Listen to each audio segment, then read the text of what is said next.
You know what?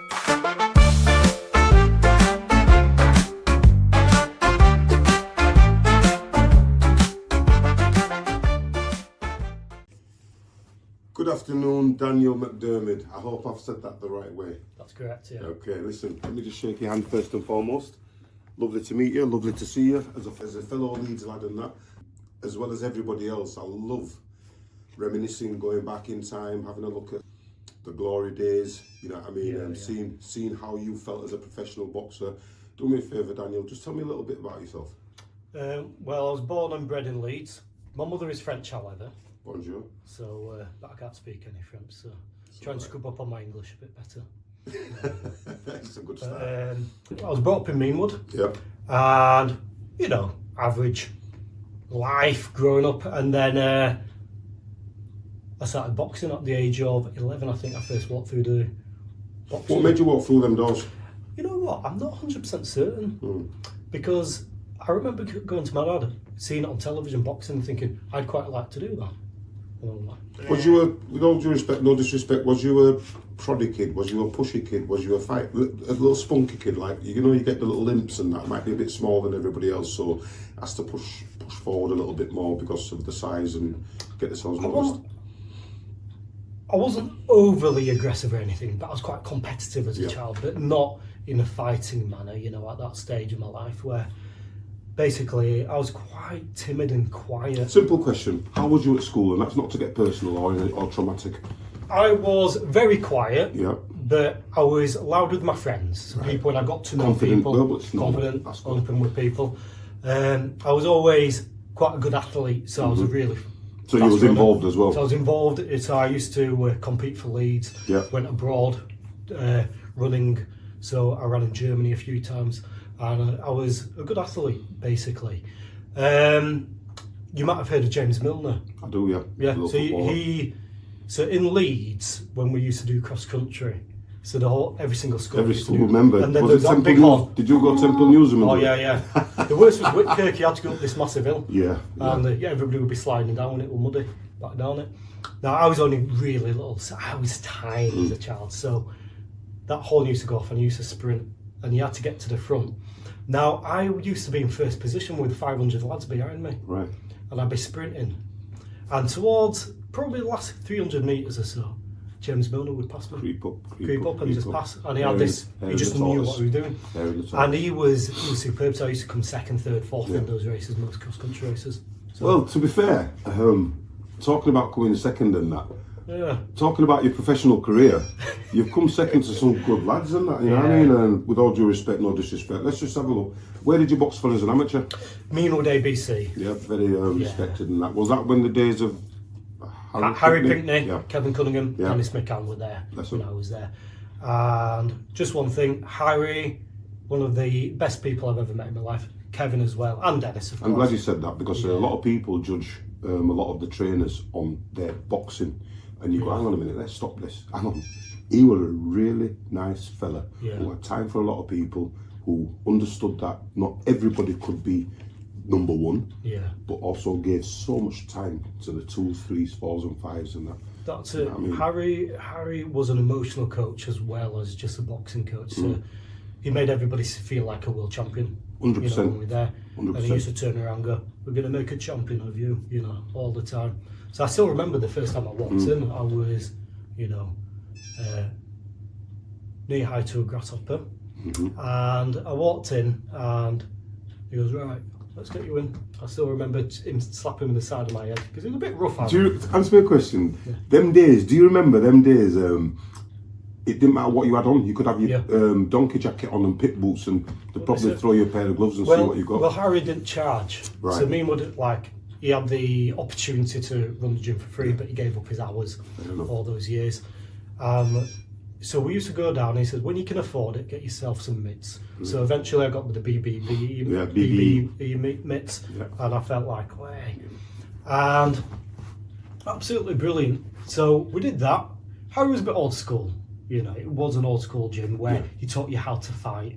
So sometimes there wasn't the finesse of the boxing. And I realised You know, there was a little bit there Yeah. with the leg work missing a bit. Yeah. But so I used to cross my legs a little bit. Come on, Danny, don't cross Like your we legs. all- The rest of it. don't we all? You know, you're 11, Yeah, 12 years old. You live and learn. And eventually got that balance right.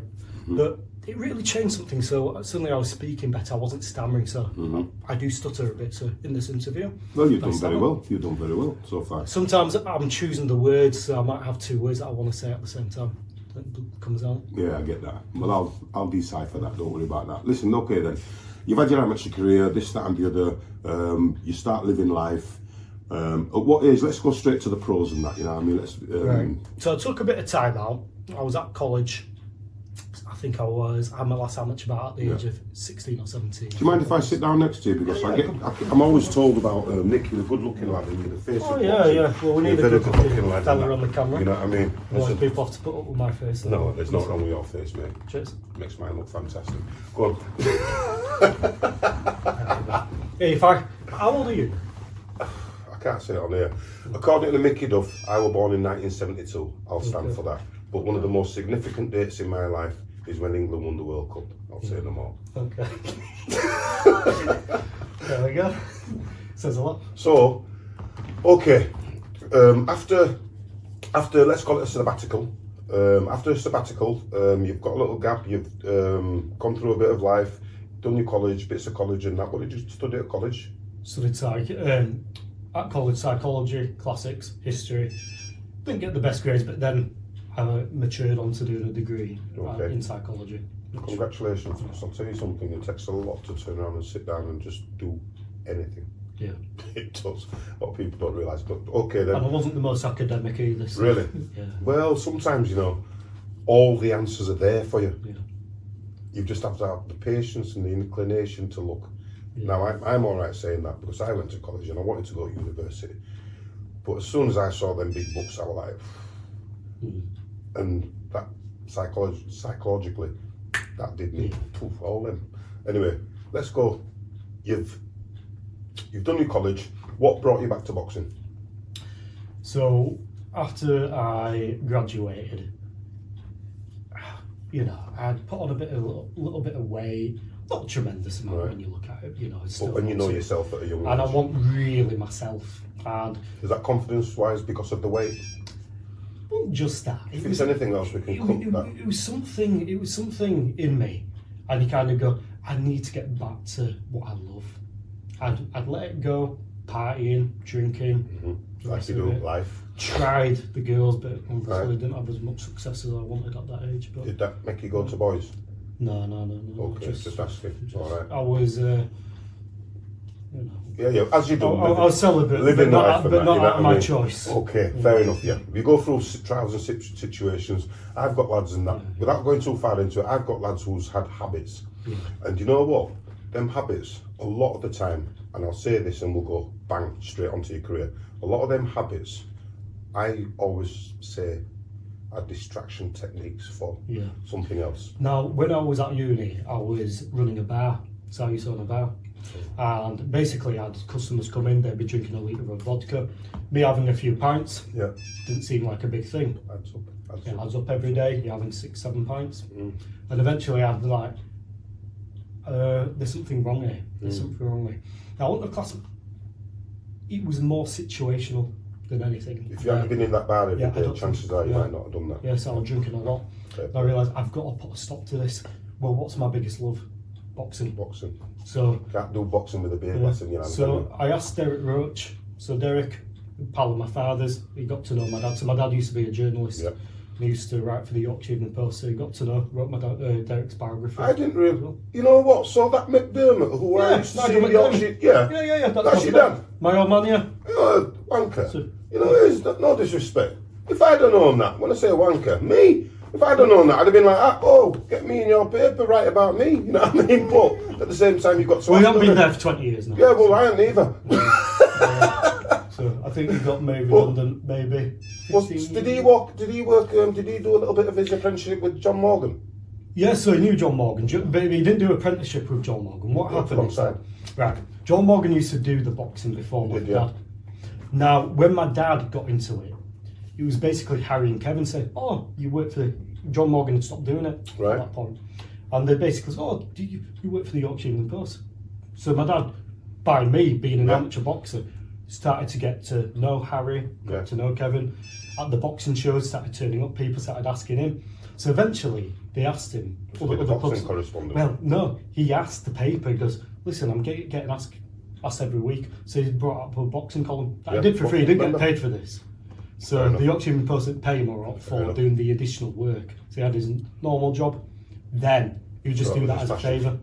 Yeah, because he knew all these people. In fact, your brother Ricky, he used to get in touch with him from time to time. So he used to go and, so that's why I know some of these people through my father as well. You know, just sort of like I used to just turn up at gyms with him. And then you get just to know some of the get to know him, say hello, sniff him. Crawford Ashley. So I wrote a lot on Crawford Ashley. Crawford Ashley is actually a understated legend. Brilliant.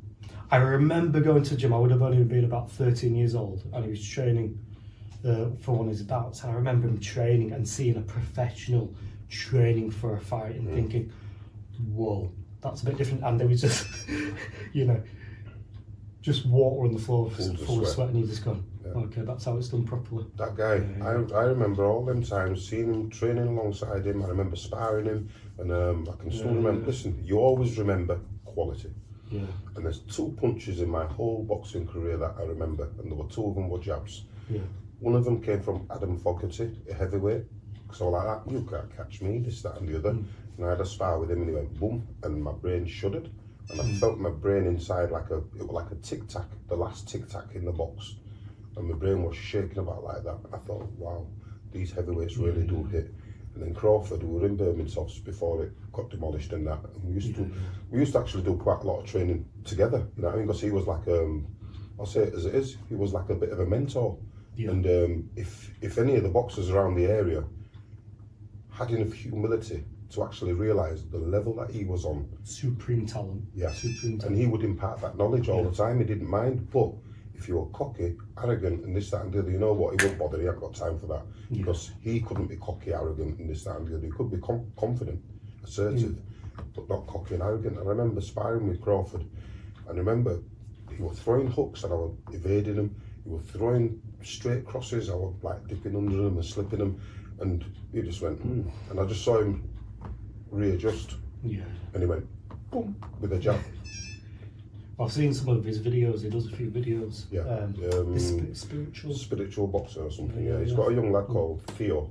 And I've seen Theo develop from a shy kid who came down, he brought him down to the gym, and I got a young lad called Torrance who terrified Theo. You know what I mean? But at that point in time, Theo hadn't fully immersed into what his dad was teaching him and this, that and the other. But now, since he's been concentrating with his dad, they've built a great relationship, father and son relationship. Theo's now built like a Greek god, and he can, he's good and he's effective and he can punch, and he's making his dad proud, saying nothing, not kicking off or nothing like that. Tell you what, you know, you've got Eubanks and you see Eubanks and his son, you see Nigel Benn and his son. I love you, Crawford. I can't wait to see you and your son in front of the cameras. I'm sure that Theo will do very well. We don't know what's going to come out of Crawford's mouth, because he's straight and he's straight, direct. He's always truthful, but in this day and age, a lot of people don't like the direct truth, do they? They like it watered down. Right, bang. Your dad gets in touch with Derek Roach. They're talking. Derek sees that you might have a little bit of talent about yourself. I'm not sure what Derek actually thought of me at first. It was Danny Thornton, because Derek was training at Danny Thornton's gym in New Wortley, or Field Lane. And I knew Derek, well, it was me who got in touch with Derek, my dad didn't. I just sort of chatted with him, we had a bit of a relationship. So I got on with Derek anyhow. Because he used to come down to the bar and stuff. So I was having a chat with him. I'd like to turn pro. Come down then, you know. And so I go down. Danny Thornton was at me with ABC, but he was just transitioning into a pro at the age of 18 at the time when I just got there. So about 6 years difference, I think. So it's what Kevin and Harry used to say. Oh, we've got another Danny Thornton here. Fair enough, that's a good And I didn't know who it was at the time, so I was thinking, who's this Danny Thornton? Danny was well thought of, actually. You know what I mean? So he'd been an ABA champion. National boys schoolboy champion. So he turned pro, did Danny, and I think he says, give him a chance. So I started training with Derek, and I lost about 2 stone in about 4 weeks, and okay, he's training hard. He's concentrating. But there was some of the fundamentals that were missing there. Yeah. But I always had that drive, fast jab. I like to think this is probably my ego. I don't know. Everything's relative. But I thought I could hit as well. Well, relatively hard. I'm so glad you said that, because I'll tell you what it is. Somebody asked me about hitting, and I turned around and says, "Oh, what makes a hitter, Nick?" I said, well, you've got to have that intention. You've got to believe that you're hitting. I always thought I could knock a person out. It's a good way to go. I always thought that. Good way to and go. from a young age, I remember, I was tiny, about 7 stone, and I remember sparring, tall 6'3" lads. So I'd be sparring them, and if you catch him, you could see him wobbling, the legs would go, and you go, okay, I've shook him up. I've shook him up. It's all about the result. Yeah. I want to get now to the pros. Okay, so you've trained with Derek. I take it your professional debut was on a Mark Bateson show, Gus Mark Bateson. No, one in Leeds. No. So this is a bit it. Derek says, be ready. So I'm ready. I've been working the night before, a Friday night, and I've been working at the bar. Now I was ready. He goes, you could get a phone call at any point. So I'm 8 stone 11, 8 stone 10, and Derek phoned me up. I think it was about 7 o'clock on a Saturday morning. Been working night before, and goes, Danny, I was going to do his accent, but I better not. That's right. Danny. he's never sounded as sensible as that. He doesn't open his lips, does he? There's a potential. There's a lad. He's an past ABA champion. It's his debut as well. He's from Manchester. He's called Terry Flanagan. And we can cause an upset tonight in Blackpool. What do you reckon? So we drove down to Blackpool Tower that evening, and a 6-rounder. A 6-rounder on your debut? Yeah. That's very good. 6'2", 6'3". Now, the first blow I ever took as a professional was below the belt. Okay. And was that from Terry? Yeah. So I'm not sure. The Manchester lads, They're Manchester. I'm not sure if it was on purpose. Listen, I'll give him benefit of the doubt. I'll give him a round of applause for that. But I'm not sure if he was told to do that or not. But I'm a little bit suspicious. So I was a bit achy. Did you give him one back? Not low blow, because I think it was he's a referee. He does lots of world champion. Used to do. You mean Mickey Van and things like that? Mickey Van, no. It was he's still doing it. He's been in lots of world title fights. I've forgotten his name now. From back then, man. That's a long. No. He's still doing it. He's still doing. Okay. Well, listen. One thing that I always. There was a bit of me that was a bit naive there, because he hit me. Referee, let me have a break. I didn't know that you could take such a long break. Crowd starts to boo. Yeah, and then you think, I better get on with it. So I continued. With the AK balls and that was just a little bit of naivety, not knowing the game. All right, Terry Flanagan, if people don't know, Terry Flanagan went on to be a very credible British, European, Commonwealth champion and world champion. One of Steve Wood's proteges. Steve Wood's fantastic boxer. Yeah. Fantastic. Oh, slick. I think the only thing that could ever be southpaw. Yeah, the only thing that could ever be levelled upon him was that he actually wasn't a banger. Yeah, but I think that's why I survived as well, to be honest, because I was the one chasing him. So I'm just chasing. I still remember, I think it was 5th round. His coach is shouting, "Don't fight him! Move your legs, move your feet, move." That's and I remember just chasing him. And you think, right. But he would catch me on the way in every time. He was slick on it. Very, very, very, and very talented. He was hitting me with his body blows every time I stepped in. Yeah. And I remember going, do you know the Ricky Hatton shuffle? Where you sort of come round. To the side, but you've got to get him on the ropes there. Trying to throw this left hook, and I remember hitting him with one, getting round and thinking, I did all right though, I touched him. You know what I mean? So after the 6 rounds and that, when the final bell went, did you actually think to yourself, well, he's got away from me? I knew that I'd lost the bout. Fair enough. At the end. But now, I thought I won either 1 or 2 rounds. Yeah. I think the judges gave me 1 or 2 rounds. But I didn't win them. I knew. Which is fair enough. But how much better than you did you think he? I'm not being disrespectful or detrimental to you. How much better than you did you think he was, or didn't you? At the time, was it a matter of frustration? At the time, I felt frustrated. Couldn't catch him. Yeah. I felt like I'd let myself down a little bit.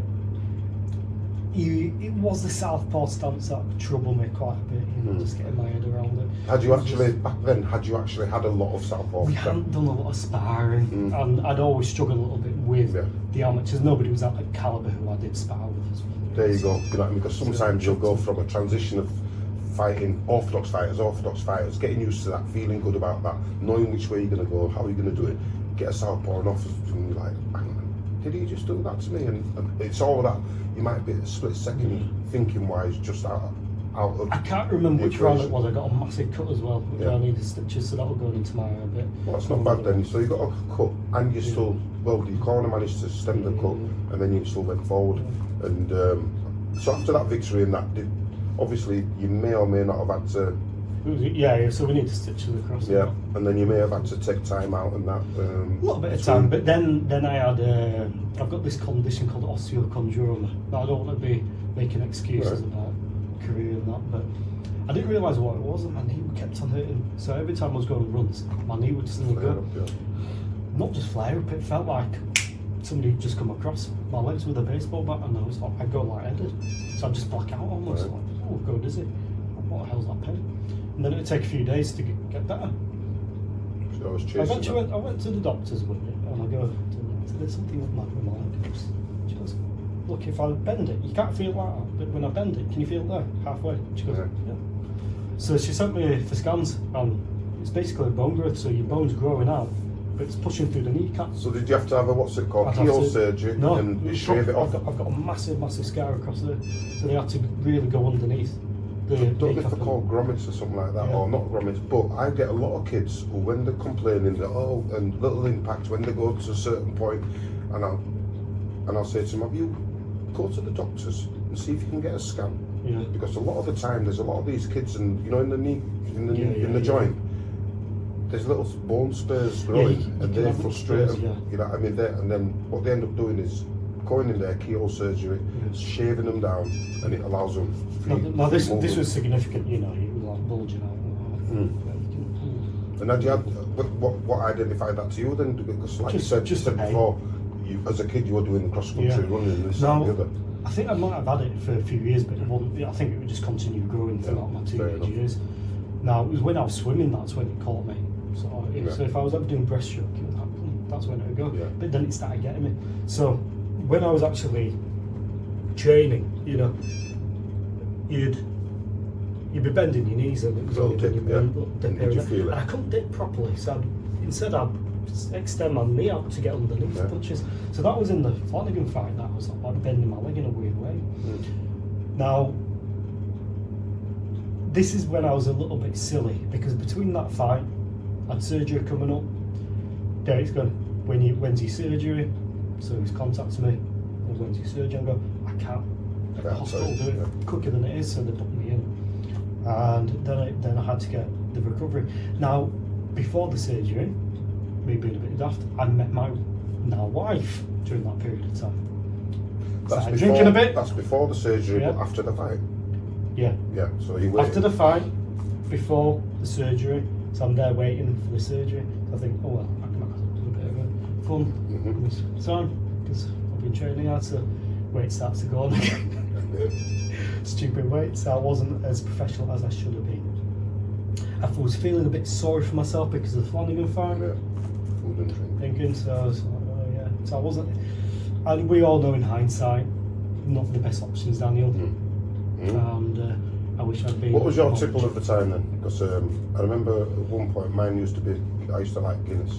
Yeah, a little Guinness, wasn't it? It was yours, Guinness as well. Oh, Guinness. And then because I was working by the bar, once I get a bit full, bringing cokes. Well, okay. So let's go on to we'll get away from that. You had your drinks. You met your lady. Then I'm back. Then I'm back in the gym. Did that lady? Did not meeting your lady then give you a fresh incentive to spur on and get the six pack back? So that put me on. So I can kind of go to it. Oh, I do a bit of boxing. She goes, oh really? Okay. Yeah. But she didn't know anything about this whatsoever. So I'm training with her. She sees me leaning down. She goes, "You're taking this a bit seriously." She thinks it's just a bit of a hobby. I'm serious about this. So I go, "Oh, would you like to come along to the fight?" and this was Josh, right? So hang on a minute. So you've started training. You've repaired. You come back to get back in on track. You get offered a fight. It's about a month later. A month after the surgery. Surgery, yeah. Okay. So All I'm getting back. And good surgery. Good surgery. I've got the weight off tomorrow. You've got the weight off. And then I get a phone call and goes, I think it might have been 2 months or something. Yeah. It goes, we've got a fight against this lad. Again, he's a Leeds fighter. He's done well in the amateurs. I think it's his 3rd or 4th pro fight against you, Donny. And you want to give it a go? And you go, yeah, let's cause an upset. He's supposed to be a good lad. Now, Derek had a lot of confidence in me, thinking, you know, if I hit it, because he'd seen Terry and he knew Terry was an neighbour. He goes, if I hit anybody properly, you know, I just couldn't catch Josh. I just couldn't catch him. And it really frustrating. Okay, was that because of his movement, or was that because of his defence and his footwork just a little bit? There's this fantastic photograph of me jabbing out. Yeah. And I'm full.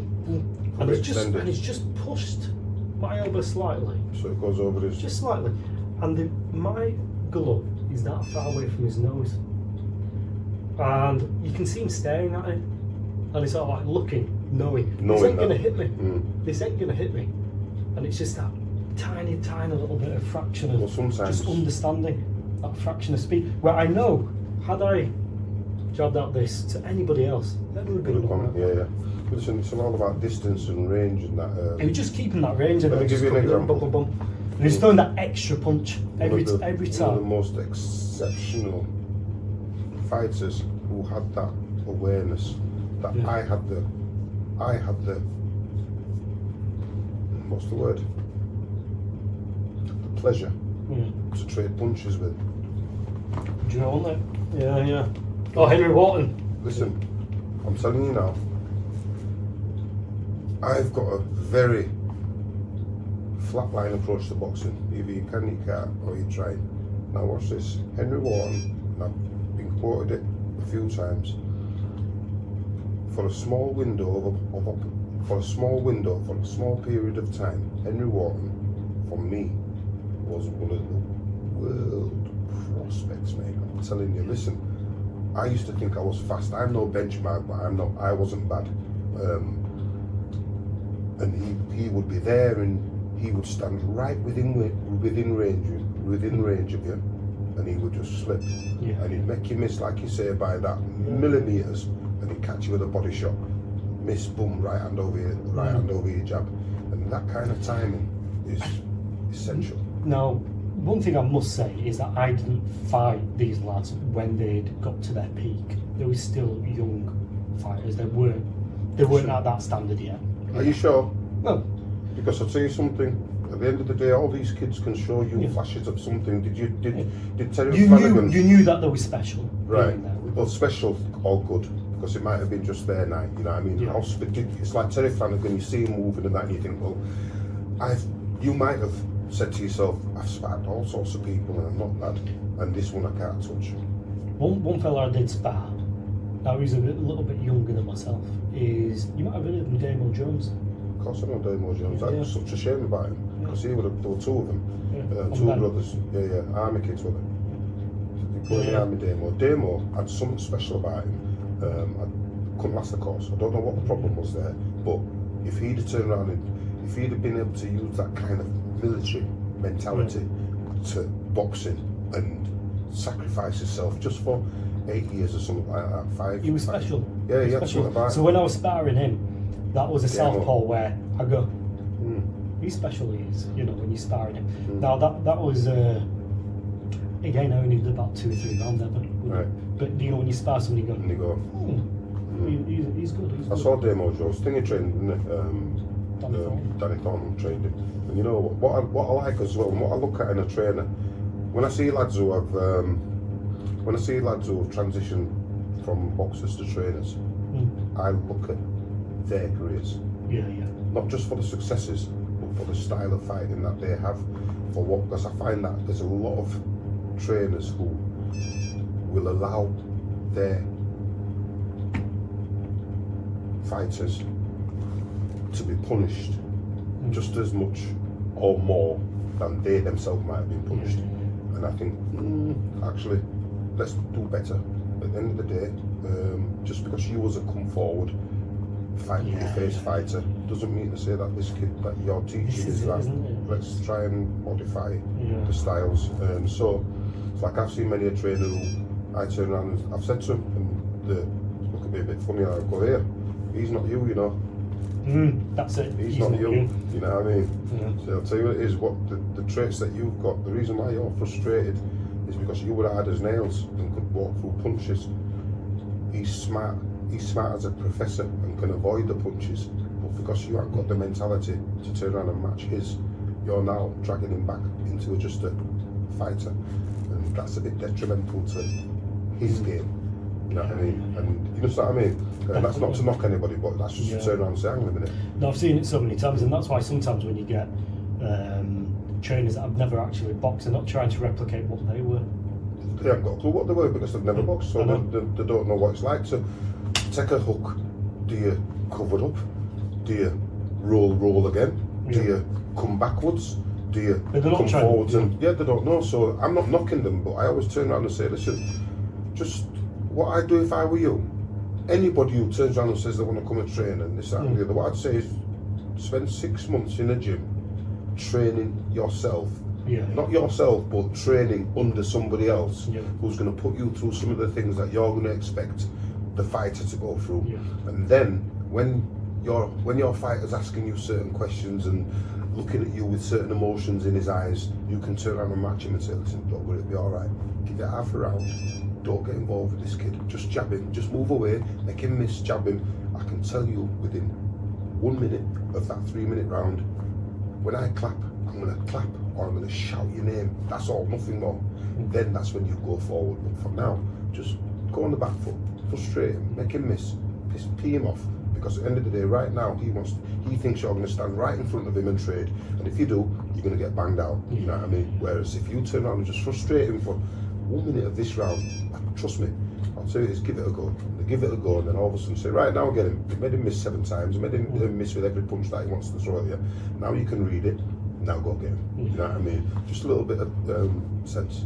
So, you get some... Was this one at Leeds then?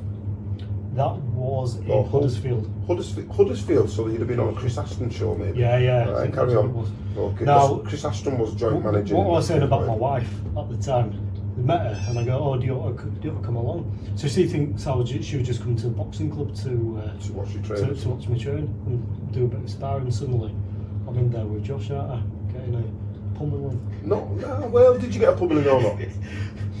It was... Just because he beat you doesn't mean to say that he dominated you. You know what I mean? I know you've been a bit... but at the end of the day, what you've got to remember is all these kids I knew I'd been in a scrap. Right, because he makes sure that... I'll tell you what, he hits you on the side of the head there. Quite a bit. So I had a bit of swelling just on the side of the head.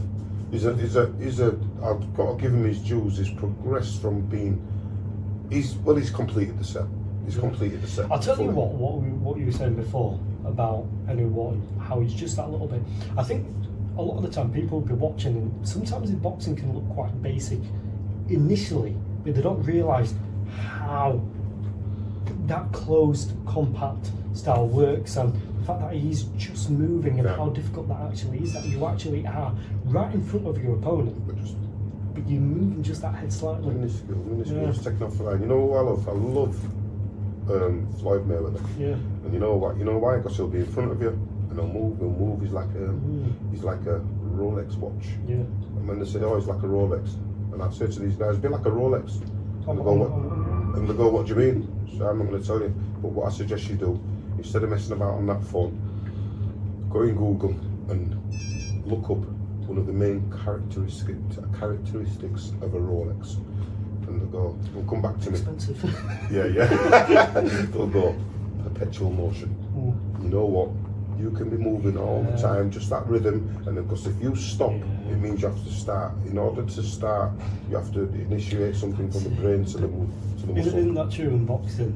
You know, as soon as you get your rhythm going, that's it. It's rhythm. I remember it was only a little while back, about a year ago. I got hold of an old tape of mine from when I was 15. Hadn't seen Of you boxing? Of me boxing. Brilliant. And it was hadn't seen it, and it was an amateur bout. You know, the camera's going everywhere because, you know, whoever was... Them old days. Yeah. Probably like that. Yeah. And you realise, this was a top fella. Again, he became a national champion. Yep. And boxing, I beat him on points, I think. But I think I knocked him down in the second round. Right. But it's just that movement, you realise there's something quite special. You know, you're moving, you just that flow was there. And I remember that now. How confident were you yourself in the ring when you got in the ring? When I got in there, especially as an amateur, I was ready to. Brilliant. That's you nice. know, I was like, yeah. I am the man. And on the camera, in fact, I'm not sure, Wayne Cunningham now runs Meanwood. It was one of his first bouts as a coach. And he's in the corner with me. And I look cocky as well. Confident. Cocky. You've done the work and that. I felt it. Do you know when you're in the changing room? And feel powerful. You feel the power. Yeah, full. That's nice. That's a good feeling to have. Now, when I fought Josh, actually, Yeah. I remember being in changing room beforehand. He was a bit naughty. I'm not sure if he did this on purpose again. Sometimes it might have been a psychological thing. He comes into my training room. And he's like, where's that doctor? Where's that doctor? Standing on a piece. I've been on a peak. And I saw him thinking, I'm going to chill him. Listen, trust me. He did look fairly young at the time. Yeah. And I remember turning to Derek and goes, that's him, Danny. I go, easy night. Listen, let me tell you something. The amount of times I've been in that, been at press conferences, been in changing rooms. Different story when I saw him stood up and go, I'm quite written that about Not game. How was his punches? Well, listen. First and foremost, let me say, punches are punches. And at the end of the day, if you stand still for anybody's punches, they'll burn. They weren't concussive, but they weren't soft as people say. You know, they say he's pillow fisted. He's not. He's not pillow fisted. But it's not concussive where you go, whoa, shakes you. But I remember hitting me with a number of punches in the. You know, I thought I did okay in the first 2 rounds, and then. Was that another 6-rounder? No, it was a 4-rounder. But he started catching me with just that extra one. Yeah. You know, he's just the one that just knocks your head back or hits your rib. I try and throw a combination, and it might be a 3 or 4 punch. But then he'd come back 3 or 4, 6. And it's just that extra. Yeah. And I wasn't expecting those extra punches. That extra 2, the second phase, the third phase. And it's all right, just knock you a bit in the ground. A lot of it's catching upside gloves. But that accumulation of punches. You realise, hang on, I'm a bit dizzy here. Yeah, where's my gap? Dizzy. Yeah. Where's and my you gap? just slow down. So you're kind of thinking, I'm taking more because I've taken a few already. So you start taking more punches because it's just slow. Well, imagine you've got you've boxed your first 2 fights against kids who went on to win world championships and who were unbeaten when they won them world championships, which is phenomenal. Terry Flanagan, I remember seeing quite a bit of Terry Flanagan. His Maley, is it Steve Maley, his coach? Very, very underrated and that. Very good coach, good people. Then Manchester lads are all right. You know what I mean? They've got very, very good education. I'll tell you what. One thing about Terry that I've seen in his fights, he did it against Magadella or something he's called, where it was his title defence actually, and he knocked the fella out in the second round, and he looked like he was spiteful, came in with his shots. You never always look like he looked like he just wanted to box. Well, his facial expression, I think sometimes you've got to remember his facial expression was dour because he would just... He's robotic. Yeah, and you'd think that he would be emotionless and that, you know what I mean? But passionate kid, and he could fight and he was game, and he's, as you say, very well respected around Manchester. Every so often, I just come on, just give it that extra. You can knock this fella out, you can end this early. Okay then. You've had two fights against 2 future world champions and that, this, that and the other. Although it were in their fledgling, the fledgling part of their careers, at the end of the day, listen, prospects are prospects, right? And at the end of the day, were you in the home corner or the away corner? Right, so that's telling you that they thought more of them too than, you know what I mean? And it doesn't matter who it is, all these champions have had to have opponents to take them to where they go, you know what I mean? Then you said that in your 3rd fight, you boxed somebody who, trust me, Delroy Spencer. Yeah. He was a very respected, experienced fighter, and he was one of them that early days in his career and early in his amateur career, he was regarded as a prospect.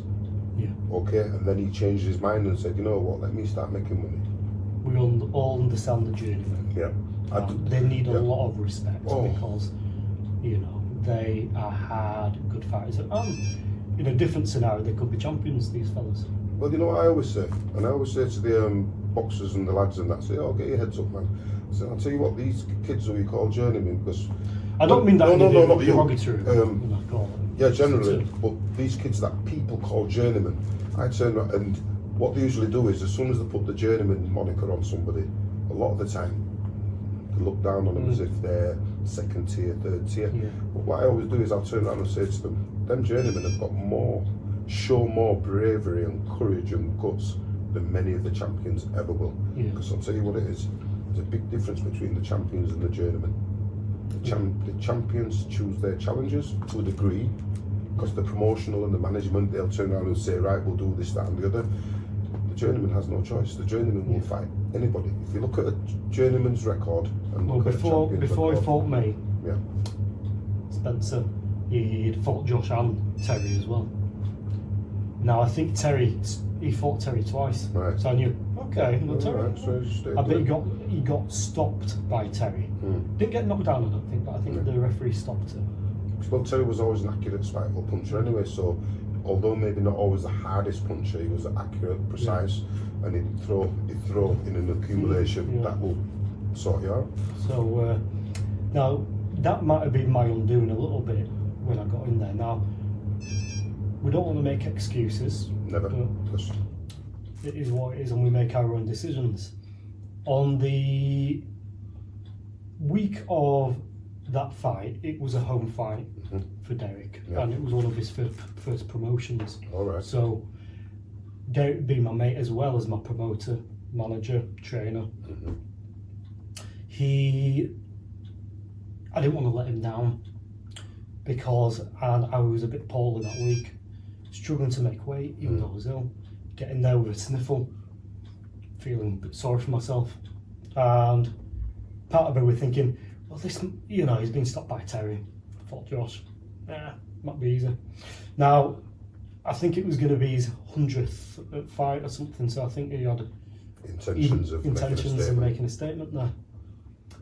It wasn't bloody easy, I'll tell you that. He came in at me, and I was like, this isn't how it's supposed to be. Made life difficult, and I remember going, and I was weak.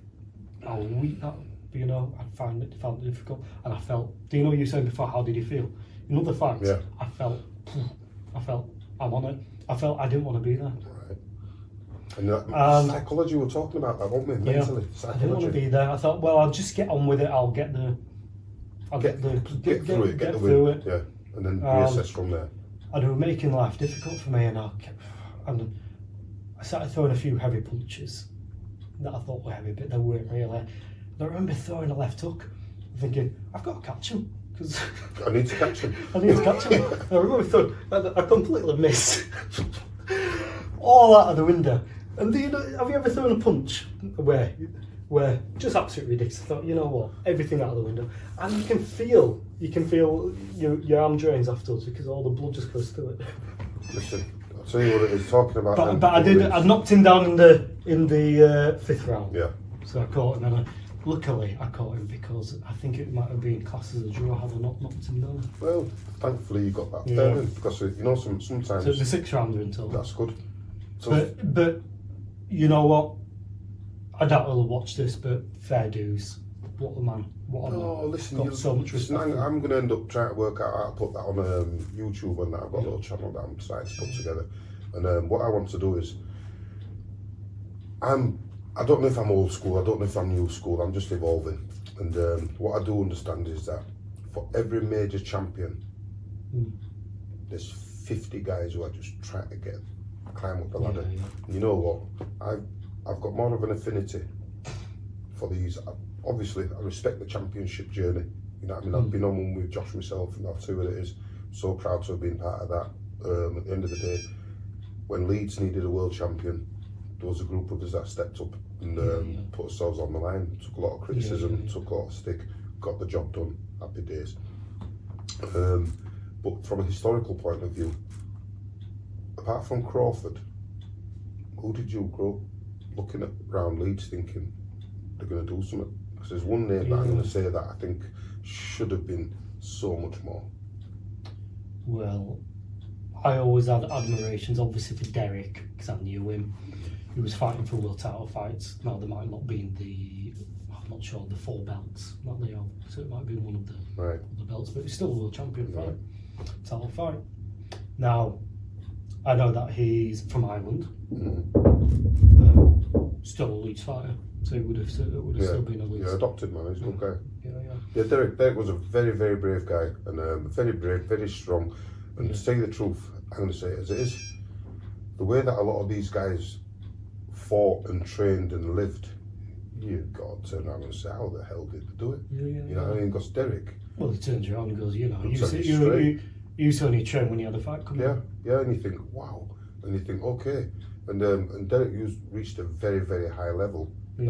He's been in some fantastic fights. Lonsdale belt outright as well. You can't beat that. Beautiful. You can't beat that. You know what I mean? And fair play to him, and he still stands up and represents yourself now. You know what I mean? I always remember doing, when doing some pad work with Derek, and you realise for a welterweight, now he put weight on obviously at this point, but when he's doing pad work, you can just feel that ferocity and that power, just natural, God-given power. Well, you know who his hero was, don't you? Who was it? Marciano. Yeah, I was like that. Suzuki. He's a bum. I'm like, Derek, he's a bum. He can't box, he's whipping up very hard, man. Yeah. Well, I think there's that mentality. Yeah. I'll tell you what, now that you've retired,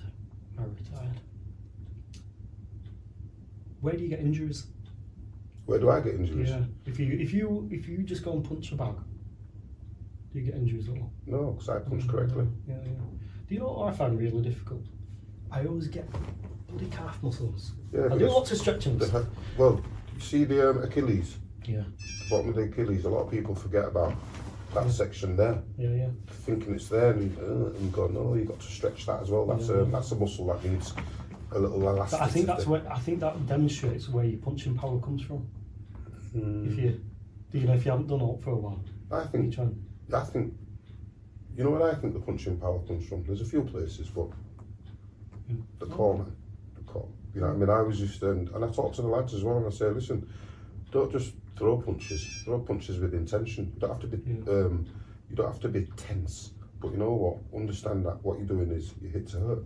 And that's not being psycho. We're talking about the fact that, look, we love violence, we love control violence and that, and we just wish that there wasn't the consequences that sometimes sadly happen. I was saying this before, wasn't I? Where it would be almost like virtual reality if you could all get in the ring and then afterwards clean, no injury. That's what. So you have all your technique, you can have it out, you're bloody, and then I honestly think be awesome. That the majority of the paying public who watch boxing, they don't realise that when the lights have gone out, that final bell goes. When they're going home, that boxer's still in there peeing blood, might be black blood. You know what I mean? He's got a headache. It's a loneliest place, this changing room. Listen, that's why I'll always turn around. I stick around because I'll tell you what it is, what I would not want, and I didn't have it myself, I would not want to be left on my own as if you've just been used and you're no good to anybody. You know what I mean? It's nice to have people there who, whether you win, you lose or draw, we're still there and go, did all right, listen, at least you would tried and at least thankfully you're safe and that little reassurance that lets you know that you're not just a mug doing it for somebody who's going to turn around and just take his money, go out and whatever. I'm trying to think of a relevant. Okay, I know you've got a huge respect for the sport. Obviously, you've had 3 fights, so there's no point asking if you had 4. You're retired. Are you happily retired? Yeah. You know what I mean? You're retired on a win. Yeah. Psychologically. We all have that little bit of an itch. Yeah. But you know when you get that itch, scratch it on the back. scratch it on the back. You get a few too many grey hairs when you realise. Yeah. So it is. I know it's scandalous. I've been trying to sort myself out lately. I'm doing my little press ups and that. I'm doing my press ups. I'll do a little few burpees and squats and that. He was asking me if I train. I'm like, nah, not really. I'll do 6 rounds and sit down for a few days and that and recover. You know what I mean? What are your interests outside of sport? Well, I'm a father. Yeah, young children, so they take up most of my time, to be quite frank. Your hair's gone off flat. Has it gone flat? I've got to go get it sorted out. I'm thinking. That's not mine. I've got curly hair, you know. You've got good hair, man. Yeah. You know what I mean? I tell you this. It's thinning. I like what's his name. I used to be big into Oasis and that, didn't I? Well, it's gone like that. Yeah, you look like Noel Gallagher. No, yeah, no. Well, I'll tell you what I was doing. I went to the ad season. Yeah, I went to the ad season the other month, and I'd had a few drinks and that. I'm just looking at it. It's funny, isn't it? How what's that? Somebody can look so different when they've got hair. Do I look different right now? Well, I'll tell you what it is I used to do a bit of got this guy's on. Looks like a wig. Does it? Nah, this is me. You know, I'll tell you what I've had to do is. Oh, that's a thought. Obviously, you know that I did a biography, don't you? Yeah, I mean, I was like, I had to do it. You know, I know. I know. Tell them how you know. Tell them how you know. I've read the book. Absolutely fantastic. Get hold of it. Hey. That's where we went first. Ellen Road, one of the biggest fights in Leeds' history. Anyway, go on, carry on. I think we've got to go. Yeah, so the book's absolutely brilliant, and it tells you about Luke's upbringing. And there's stories that make you want to laugh, stories that make you want to cry. To be fair, you know what I mean, but you know what it is? But it's, you know, you've got to read it. Dan, you know what it is? I've had all sorts of ups and downs and crosses and backwards and forwards and that. And what I've always tried to do is turn around and maintain enthusiasm. Yeah. You know what I mean? Because at the end of the day, I always remember a quote, and I did it myself actually. You know what I mean? And it was called, "You're not always going to read the news. Sometimes you're going to make the news." Yeah. You know what I mean? Because we spend this time. They're all talking about me. Listen. I don't blame him. I don't blame him because at the end of the day, I'm all right. Yeah. So I've got no problem with that. Yeah. I'm all right. Let's talk about the last subject I'm going to talk about. We've got 2 subjects. Eubanks and Ben, AJ Fury. Where do they go from here? Let's start with AJ Fury. AJ and Fury. It'll be good to see them actually fight one another. It'd be good. Just to get that British domestic bout. Put get a it line sorted under out, yeah, they can both go, well, we're not at our peak, we're not at our best, but you know what, it's been a questionable thing. I think Fury still has it in him just to get behind the jab and punch from a distance, because I think that... Now, Joshua didn't give a great demonstration of himself against Dubois. No, I don't think he did at all. I think that I think sometimes if somebody actually says to Anthony Joshua, and this is no disrespect to him and that, if somebody actually says to him, "I'm going to have you," he's like, "Hang on a minute, this isn't in the script. I'm the A side man. You know what I mean? You're not supposed to run your mouth off to me." But I think in certain respects, a lot of people have seen vulnerabilities in Anthony Joshua, so now they feel capable of dealing with him. I said a few years ago, I said, you do know that history is on course for 2 Caucasian men to fight for the undisputed heavyweight championship of the world. And people say, nah. I went, no. History comes in cycles. It comes in cycles, and it's everybody gets a turn. You know what I mean? At the end of the day, and I said, 2 Caucasian men will fight for the undisputed heavyweight championship of the world. And a few of my friends were saying, nah, such and such will get in the way, Wilder, this, that. But listen, mate, it's in the stars, mate. It's in the stars, and history will. Usyk, what a man. Usyk, I've got to give Usyk his credit because he is an exceptional fighter. The only thing that I've got to turn around and say is when he boxed Daniel Dubois. Well, I was, watching that, and I think I almost got asked to leave where I was because I was like, no, come on, he's knocked him out. That's a knockout. As far as he's won the fight. Now, when I look back, you can always go look at the rules and you can go, nah. Well, technically, there's a technical thing where you go. Well, you know what should have been done then? If that's the case, you know what should have been done in certain respects? A draw. Or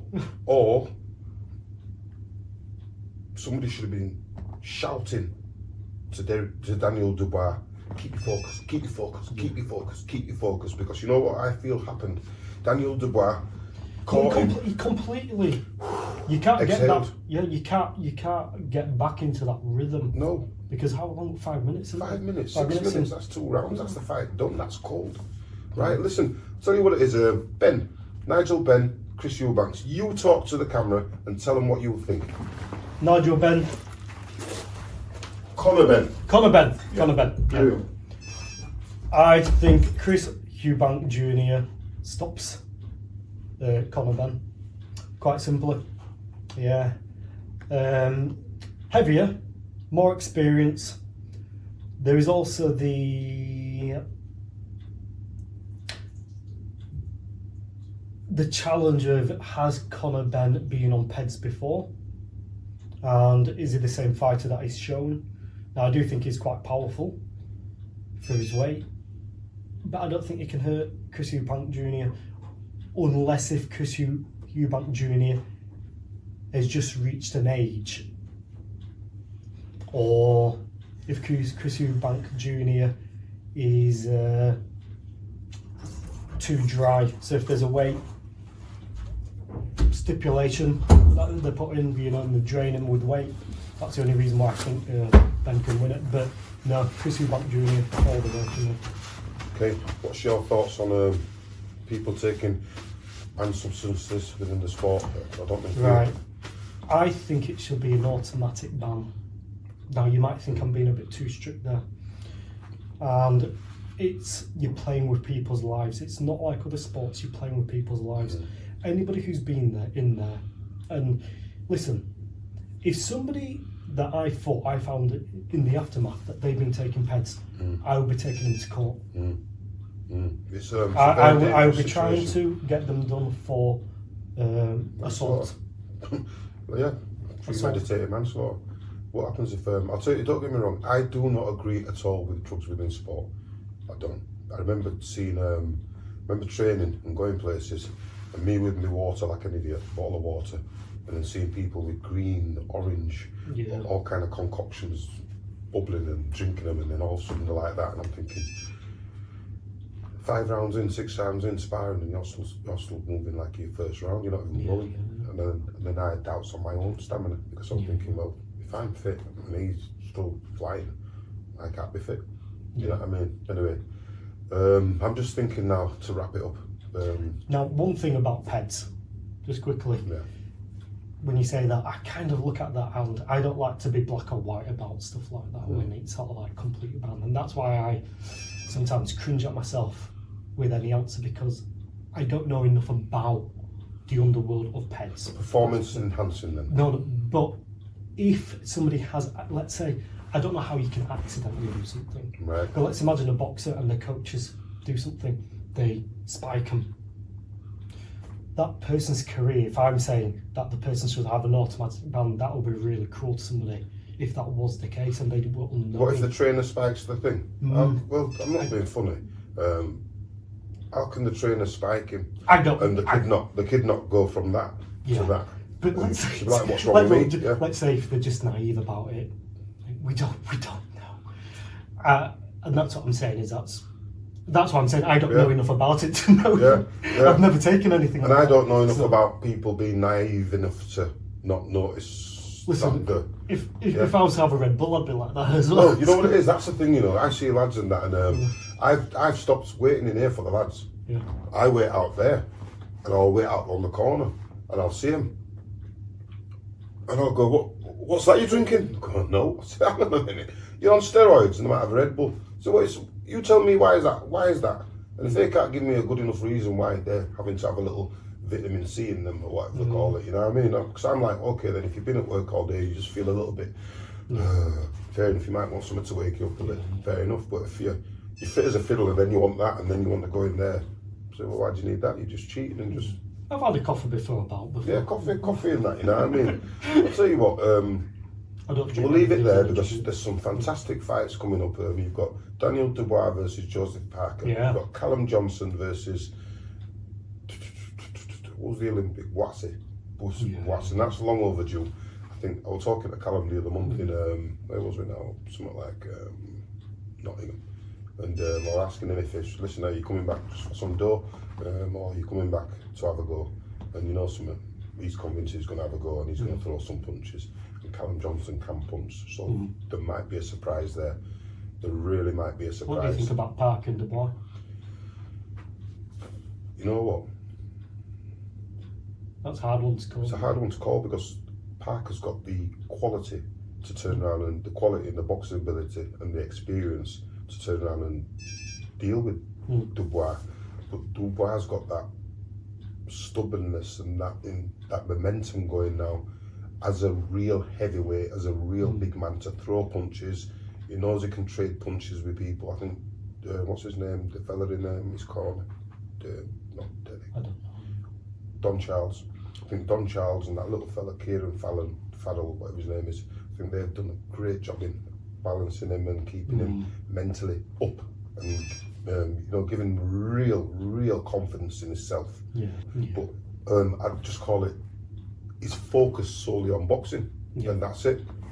And I think that is... it might be neurodivergent in some potential. Whatever that is. You know what I mean? I'm trying to be political. I try to be political.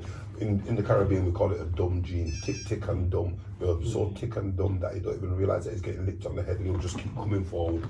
And I like that. I like that that non-compliance to pain. You know what I mean? Well, what I'm going to do, there's plenty more we could talk about, but I'm so glad that we've had this chat, Daniel. And you know what? We haven't even mentioned how big your hands are in the conversation. I don't think they're that big. Well, look. Let's just put your hand against mine. Look at that. I'm like a bloody child. It's ridiculous. I don't think they were that big, man. You know what I mean? I'm not saying nothing. You know what I mean? But you know what? I've had a... How old am I now? If I'm such and such, so I've had nearly a 38-year relationship with boxing, and I'll tell you what it is. I've actually absolutely loved it. You know what I mean? Some of the situations that I've been in, some of the occasions that I've had privy to. I remember when the Leeds arena was being built, and I was training with a particular fighter, Josh, and we'd do Champions Hill, and we get to the top of Champions Hill and I say, right, turn around, have a look, that's been built for you. And he'd be like, yeah, I'm so right, then get down there and run up again. And you know, the experiences and that you can't, I love history. You know what, one thing that I always wanted to do was say, look, when it comes to boxing, my career itself isn't enough to be remembered in them annals of history. So I'll tell you what, when Leeds got its world champion, I'm right there and I'm happy. You know what I mean? You know, everybody plays their part, doesn't 100%. Do you know, can you remember me doing that little video on one of the groups where you look at a box rec and you connect a fighter and that fella fought that fella, that fella fought that fella, and suddenly I'm 10 bouts to Muhammad Ali. We're all connected. We're all connected, you know what I mean? That's what's so interesting about it, is that, you know, everybody, and that's from a different weight category, different time period. So you can go all that way, and then there's a connection there. There's a connection of 10 fighters. He fought I mean? him, who fought him, who fought him, to fight him, who fought Ali. You know what? I'll tell you what I always do as well. I always try to remember that our generation didn't do it all. Yeah. Because you know something, you know what we keep forgetting? It's like I'm guilty of it all the time. I have to remind myself that boxing didn't start with Henry Wharton and myself and Crawford Ashley and boxing has had a fantastic history in Leeds. When I talk to some of the older fighters about it, and they say, "Oh no, there was a Jewish community who had did go to the. Do you remember the Queen's Hall? Yep. Right, we used to have that. boxing in there, massive space there. You know what I mean? Remember we used to do all them car boot sales and that there first. Leeds Town Hall, massive history. Thankfully, there's only ever been two massive occasions at Ellen Road Football Ground. And to be fair, I'm glad I was involved in both. You know what I mean? It's just little bits of history like that, because I realise now that the Rolls Royce will get sold and scrapped, but your memories, they live on. You know what I mean? It's part of the history of the city. You look at things changing. So the old club that I used to have, Mean Old ABC, that's gone. Yeah. You look at the just down here, we had the Xboxes.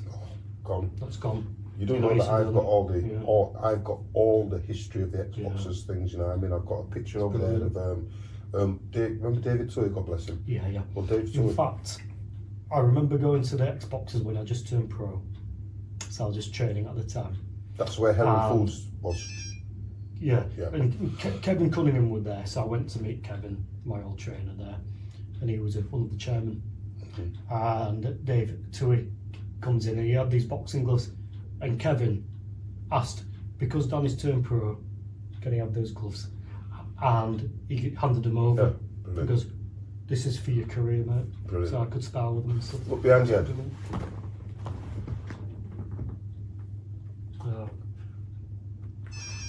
That. Yeah. You know what I mean? Them boots and that, I bet you wish you could have them back. But no, but that's part of history. We'll be happy to they like that, you know. Say that again, sorry? We'll be happy that you've got them. Oh, listen, he came down and presented them to me, you know what I mean? I've always said to him, listen, probably some of the best. Doing a club to, you know, to help young lads look at it. It's an inspiration, you know what I mean? Then kids can look at that and go, oh, I say, have a look, right, there you go, you can do that too. What you were saying about earlier, about not having it, you know, you just start with nothing. And I had my first 15 amateur bouts were in trainers, you know, pumps. Brilliant. You know, because, and it was at Ellen Road, but in the cafe, the pavilion. Pavilion. And as an amateur, and there was a solicitor there, and Rio Ferdinand's there, all that, and we're fighting. And afterwards, I'd stopped the lad in the second round. I still remember that bat. Stopped him in the second round, and a fella comes in the change room and goes, "How come you're not wearing boots?" And it was before the internet and all that. It was right down the boots you want. Wow. And I'd get Tyson boots, Tyson. And I got these Adidas boots. Adidas and all that. I got these Adidas boots sent through the post. Brilliant. And I remember putting them on for herself. You're proud. I'm the real deal now. Stay there. The last one's watch. Have you still got all your gear? I don't, because I've handed them to younger fellas who were in need. No. There's certain parts of history that you've got to keep hold of for yourself. I know, but when you see young lads and they don't have the equipment themselves, Nick. Listen, when you see young lads and they don't have equipment for themselves, what you do then is you turn around and go, right then, let's start at the bottom. And okay, I get you. Now listen, I love it, me, and I tell the kids all the time, I say, hey, listen, if you buy once, you might be all right. Now, before we continue, Nick, can I take another week? Yeah. I'll tell these people what it is. Okay. I'll tell them a little story. These here, ringside originals, what happened was, I went over to Denmark to spar Mads Larsen. Was it Mads Larsen? Yep. And Tyson Alvarez. And back in the days, we always used to take a little souvenir. And these were mine from there. The headguard that I used to wear, brilliant, still there. The groin guard I used to have, like a soggy cream cracker. Protected nothing. I loved these boots. Absolutely beautiful. And what I used to do is I used to get them healed or resoled because it was very comfortable. In the days of everybody getting brand new boots, no way. And then I upgraded to these, and then I changed my colour of my shorts for one particular fight, so I had to dye my boots and that. Brilliant. Tell you what, And my skipping rope is still here and of use. And I've always said, if you look after your stuff, they'll last forever. Anyway, I'm going to wait until Daniel comes out of the bathroom, and then what we're going to do is we're going to say goodbye. But I've really enjoyed this chat with Daniel, former ex-professional, current working psychologist. I'll let him explain what he does himself. Oh, these are all right, these. I like that. Daniel, if you'll explain to these people what you do. I've just turned around and showed them my old boxing gear. I got them when I was sparring in Denmark years ago. Look at the quality of them, nice ringside from early. Yeah. That only, what's it called? I love that. Clitoriers back in the day, you know what I mean, horsehair. Okay, Daniel, and look at that, 2 pairs of boots. As we know, the majority of boxing is in the mind. So I work as a psychotherapist, hypnotherapist, and I help people with numerous conditions, anxiety, depression. I'm putting them back, you carry on. And with addictions. So I've been doing that for 17 years now, helping people. There was a little bit crossover in the early years when I was boxing, still. And it's important that people reach out when they're really struggling with their mental health. So anybody struggling with their mental health, be sure to get help. Boxing gyms are the best place initially, and you know, boxing has really shifted my mindset, and it helped me be where I am. Absolutely brilliant. Daniel, it's been an absolute pleasure. No, my pleasure. To make your company and to have you down here. I'll tell you, is anytime you want to come down, I'm sure that if any of these boxers that I'm working with have any kind of psychological issues, I'll put them in touch with you. And sometimes it's just that performance, you know, just getting in that mindset. They can be with their coach, and sometimes they don't tell.